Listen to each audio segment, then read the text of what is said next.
ఉన్న బంగారాన్ని విడిపించి ఆ రోజు ఆన్లైన్ రేటుకే మేము కొంటాం. Sharma gold company. తిరుపతి తొక్కిసలాట ఘటనలో గాయాల పాలై స్విమ్స్ లో చికిత్స పొందుతున్న క్షతగాత్రులను AP deputy CM Pawan Kalyan పరామర్శించి ఘటనపై మాట్లాడుతూ ఉండగా ఆసక్తికర పరిణామం ఒకటి చోటు చేసుకుంది. ఆసుపత్రి వద్ద పవన్ మీడియాతో మాట్లాడుతున్న సమయంలో ఆసుపత్రి వద్ద ఒక్కసారిగా కోలాహలం నెలకొంది. ఈలలు కేకలతో ఆసుపత్రి ప్రాంగణం మారుమోగిపోయింది. దాంతో పవన్ ప్రసంగం ఆపి పక్కనే ఉన్న జనసేన నేతను ఏంటది అని అడిగారు. దాంతో ఆ నేత ఏపీ మాజీ సీఎం జగన్మోహన్ రెడ్డి వచ్చారు సార్ అని బదిలిచ్చారు. అది విన్న పవన్ ఏమీ స్పందించకుండా తన ప్రసంగం కొనసాగించారు. ఇక మరోపక్క స్విమ్స్ ఆసుపత్రిలో క్షతగాత్రులను పవన్ కళ్యాణ్ పరామర్శించారు. అదే సమయంలో మాజీ సీఎం వైఎస్ జగన్ ఆసుపత్రి వద్దకు చేరుకున్నారు.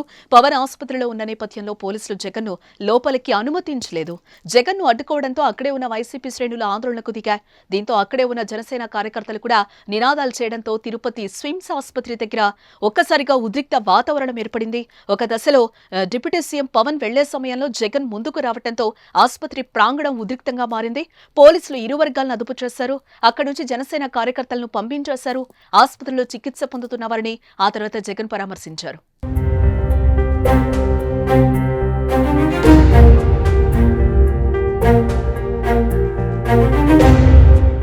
తిరుపతిలో తొక్కిసలాట ముమ్మాటికి ప్రభుత్వం చేసిన తప్పు అని మండిపడ్డారు. వైసీపీ అధికారంలో ఉన్న గత 5 ఏళ్లు గొప్పగా నిర్వహించామని తెలిపారు. ఒక్కచోటే తొక్కిసలాట జరిగిందని చంద్రబాబు అబద్దాలు ఆడుతున్నారని, విష్ణునివాసంలో ఒకరు చనిపోయారని ఎఫ్ఐఆర్ కాపీలో ఉంది. బైరాగపట్టేలో 5గురు చనిపోయారని ఎఫ్ఐఆర్లో ఉంది. తొక్కిసలాట ఘటనలో 6గురు చనిపోయారని జగన్ తెలిపారు. స్విమ్స్ ఆసుపత్రిలో మొత్తం 35 మంది చికిత్స పొందుతున్నారని స్పష్టం చేశారు. మొత్తం 50 నుంచి 60 మందికి గాయాలైనట్టుగా తెలుస్తోంది. ఇంత దారుణంగా వ్యవస్థ నడుపుతున్నారని మండిపడ్డారు. టీటీడీ అధికారులు గాని పోలీసులు గాని ఎవరూ పట్టించుకోలేదని జగన్ ఫైర్ అయ్యారు. 10వ తారీఖున వైకుంఠ ఏకాదశి అని అందరికీ తెలుసు.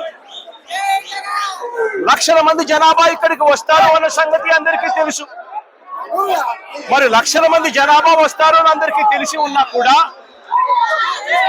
ఎందుకు తిరుమల తిరుపతి దేవస్థానంలో టికెట్లు ఇచ్చే కౌంటర్ల దగ్గర ఎందుకు మీరు సెక్యూరిటీ అరేంజ్మెంట్స్ ప్రోటోకాల్స్ పాటించలేదు అని అడుగుతా ఉన్నా.